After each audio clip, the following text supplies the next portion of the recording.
Hello, this is Brett Etheridge, founder of Dominate the GMAT, here with your GMAT tip of the week.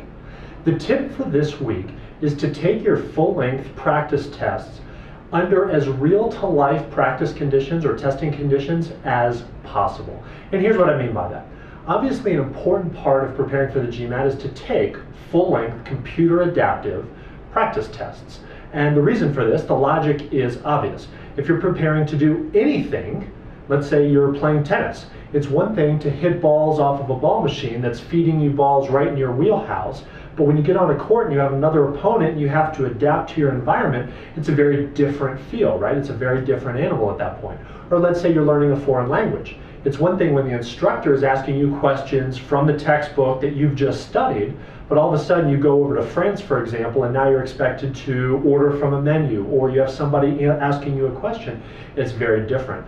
The same thing happens on the GMAT.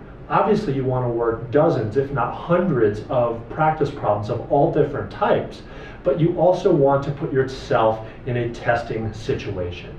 And this is important for the reasons we've just discussed, but also because you need to develop that mental stamina that comes with concentrating as hard as you can for as long as the actual GMAT is.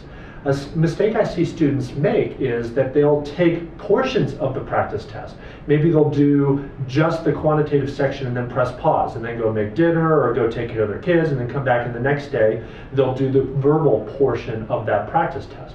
Well, at the end of the day, you're just treating that practice test like problems from the textbook, and that's not going to do you any good. And why would you skip the essays, for example? You're going to have to write them on test day, aren't you?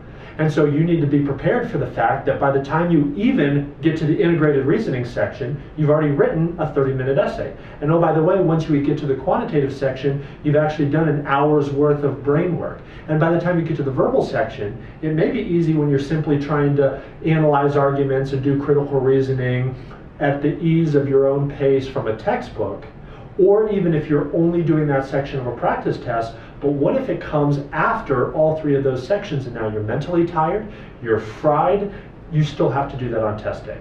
And so you really want to make sure that you put yourself in a situation real to life as possible. If you're going to be taking the GMAT in the morning, wake up in the morning for your practice test. If you're going to be taking it in the afternoon, simulate that as well. Are you going to do it during the week, or are you going to do it during the weekend? Are you going to sip some Gatorade between the sections? Do that on your practice test.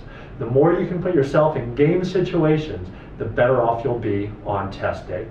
So plenty of practice tests available on our website, dominatethegmat.com. But whatever practice tests you're doing, make sure to simulate them as real to life as possible, and that will help you to dominate the GMAT.